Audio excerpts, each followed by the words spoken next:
what would you say that they could do to learn that lesson or? Cause a calamity in your life. Yeah. I mean, Introduce some chaos. I mean, you know, everyone's been through similar stuff. You've been through a bad breakup. You've experienced something that you don't like. And it's all about how you deal with adversity. And you discover who among your friends and people can help you. And if you just capture that and maybe assume that others will help you out, it doesn't have to be from combat necessarily. But I think in general you have to learn how to maybe dance in the storm, so to speak. If you just internalize that, nothing can really bother you. What's going to happen? Again, so I've never been shot at, so I can't answer from that perspective. But I guess give a shit about the people you work with. it's just that Like, simple. give a shit about them. And if you're struggling with where to start, go home and write someone a thank you note. Show gratitude. So I would say one of the benefits that you guys have in this program too is there's a selection bias in the military. So if you're a careerist or you're somebody who's very self-ambitious and selfish, you're not going to go into the Marine Corps because you're not going to make a lot of money and it's a very painful job. So the people you end up with are going to generally do it for somewhat for the right reasons, whether patriotism, service, etc. So you're already dealing with a better cohort of people. And then the very small group of people that are careerist in the group usually are found out pretty quickly because it's such a team environment and kind of shunted off to the side. So you end up with people who are all there for the right reason and all care. And I think you guys have a similar thing here. You could be going to do anything. And in fact, you all have jobs already, right? And you can go and make money, but you decided to join up with another group with all the people in this program to go off and help people. So already there's a selection bias here that's gonna make this a pretty tight cohort. And also the fact that you're just gonna have experiences that your peers are not gonna have. So there are people who are gonna go off in the workaday world and they're gonna do that, and that's what they're gonna do until they're 65 or 70 years old. And they're never gonna have any experiences outside of a corporate environment. So you're gonna be in a stronger position because of this experiences that you have. And I would say also try to make genuine relationships. You can't ever understand what someone else is going through. You don't know what horrors they have in their life. And like you were saying, everyone's going to have some type of bad shit happen in their life. You know, in the military, it happened to me, and I'm sure it happened to all of us. But in addition to the military, we're all real people, and we all experience that. So whether you've had a good life up to now and something bad will be in the future, or you've had some shit happen to you already, know that the person across from you, or the person at the end of the desk who's acting pretty annoying, is probably going through some tough stuff.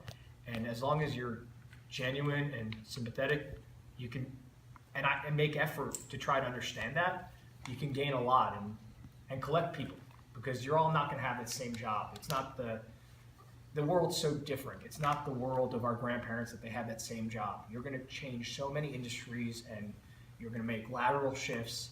So collect good people and try to keep in contact with them.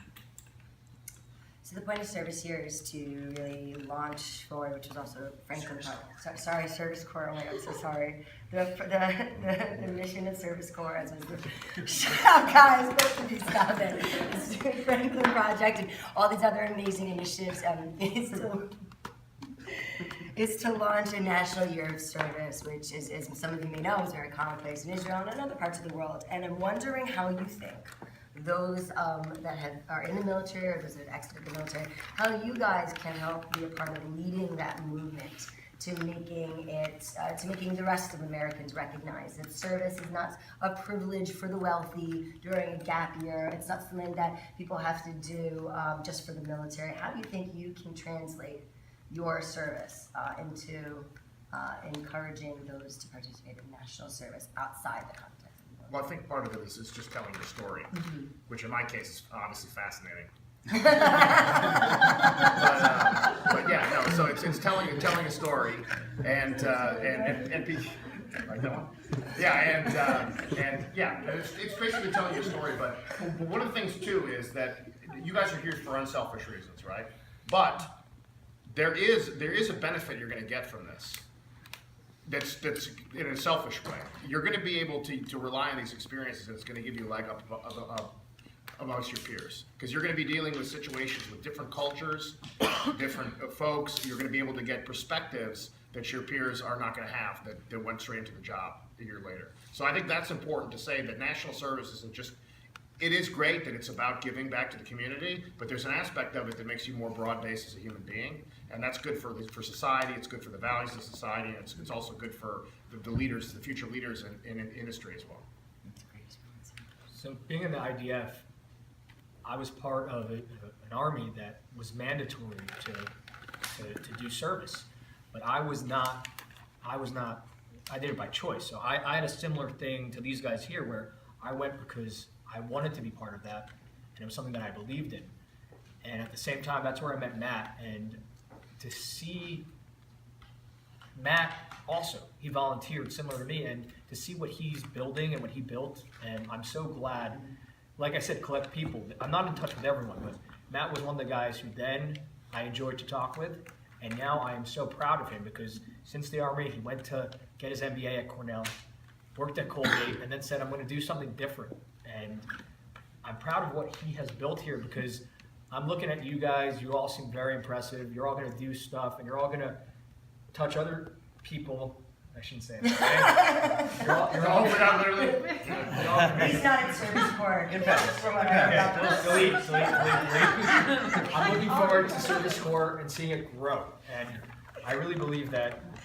I also want to do a shout out to Matt in addition to congratulations on building this, the Cleveland Cavaliers winning because Oh, who cares? being from Cleveland, I think he deserves some. And his father did Dennis for a number Once, of Cleveland once. Cavaliers as well. Yeah. 216 area code. He's had a couple root canals. Yep.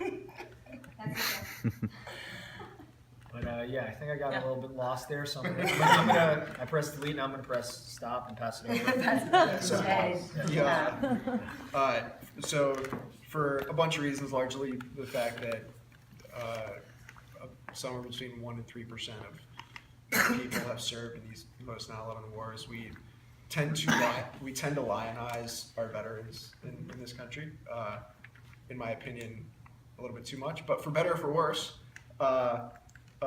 veterans are considered honest brokers. Right now, the military is usually in public opinion polling trusted as our most trustworthy public institution. So when I was running Franklin Project, I no longer am. I'm now a stay-at-home dad, which is awesome. But we undertook a big initiative to get a lot of military veterans to say civilian and military service are two sides of the same coin. We actually got a big pledge signed by 500 retired generals saying that people that are doing civilian service should value what they're doing just as much as what we did in the uniform. In terms of what you guys can do to further the mission, my guess would be just be kick-ass at your jobs, so that way the nonprofits want more of you next year. I think that's probably what you can do. It's up to you. Keep the program advice. afloat. I like that. No pressure, guys. No. Don't screw up. Yeah, I agree. I mean, every time I've ever interacted with people from other branches except the Air Force, and, it's basically like we're all in this together. Steaks and lobsters. Except the Air Force, and it doesn't really matter what anyone's doing. If they're doing service, that sounds kind of redundant, but if they're serving a greater good, then objectively you cash in on that later in life anyway. And also just the statistics of it, if you give in life, these people make more money in the long term. Just as a book. Yeah, I mean, it's just, They're looking. there's really no reason not to do Hotter it. dates. There's really no reason not to do it. You're gonna have a really long life, and if you go for money early, you're not gonna have these experiences that will bring you far more later. But that being said, also, just serving something greater than myself has brought more meaning and adventure and peace in my own life than I thought I ever would have, especially when I was, in high school. I never thought I could have been like this. So whatever I end up doing, it's absolutely only because of the service. That's great. So I'm wondering if you can tell me what kind of impact you feel like you've had on the world through your military service. And it can be broad, it can be specific. Well, I mean, I like to think, we talked about leadership before. I'll tell you a quick story. I had a guy, who was one of my Marines, who I hadn't spoken to in probably 13 years, call me about a month ago. And he said, hey, this is Ross Waffler. I used to be Corporal Waffler, if you remember, call me back. And of course I called him back. And I said, you know, how have you been? Interesting, why, you know, for lack of better words, why are you calling me? And he said, I don't know if you remember this, but when I got promoted back, you know, 13 years ago, you bought me a bottle of scotch for my promotion, and you told me not to drink it until my retirement day. And I retired last week, and I just want to tell you, I drank that bottle of scotch, and we toasted you last week, and I hadn't talked to the guy in 13 years. And so that's the kind of thing that you get when you serve people, that you'll see when you're working in City Harvest, or you're in a school in a rough neighborhood, and you can affect one or two people that changes the arc of their life. That's the most satisfying feeling in the world. Well, we say change a life, change the world. Save a life, save the world. I've never said that, but it sounds That's what they say in the familiar with We this. would have to ask it them. sounds good. I like that. I back it. Good. Can I Good. take that? Full enjoy. We might have to talk to Gata here. It's in the Torah. Okay, all right. No, I don't wanna Just talk putting about it out there. There might be copyright issues. Okay, fair enough. And you were saying about how we lionize and glorify veterans in this country, and very similar in Israeli society. And in my Jewish circle, it's very common that people will praise me.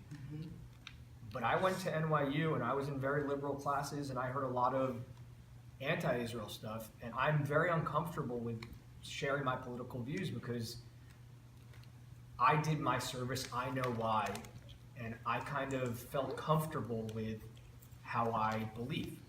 And I don't want to be on a stage, and I'm actually enjoying doing this right now because I genuinely feel that the message I'm trying to communicate to you, and the ability to tell you guys that the fact that you chose to do something for the greater people, and it's admirable. It really is tremendous, and I often tell people that you can, who when I said in the Jewish circles it could be talked with such high praise what I did, and often people will say, I wish I did that, and I regret not doing what you did. I will say, trust me, I did a lot of crap. It wasn't all that important, but it was something I was good at, and I did a good job. You can do far greater things than I did. You can become a doctor. You can, and I mean, I can list a million examples of things how you can help mankind and our community a lot more than just one way that I helped. And I think that you guys should take that with you, and it shouldn't just be this 1 year.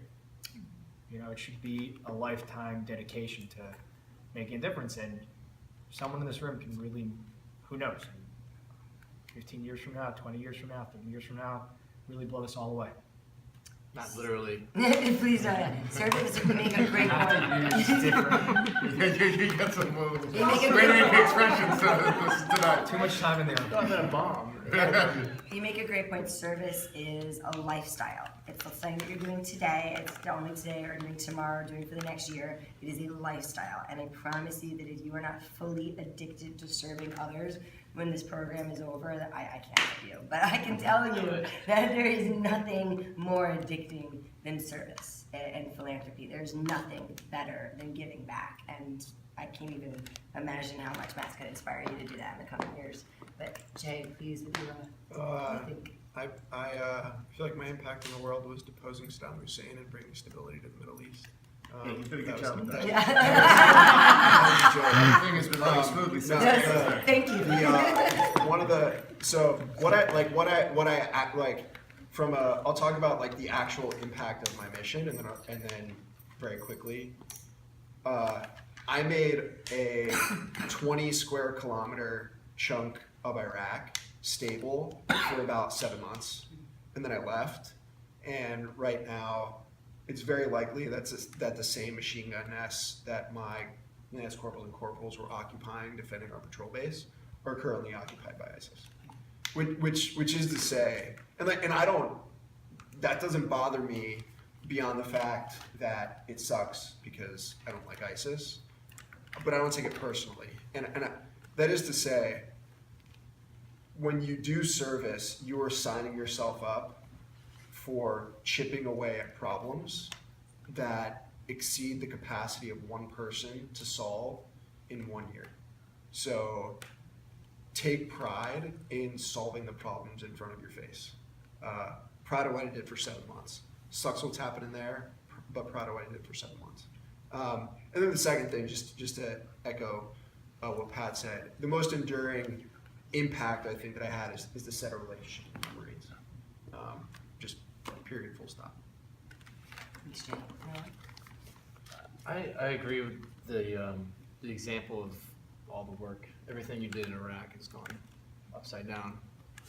Yeah.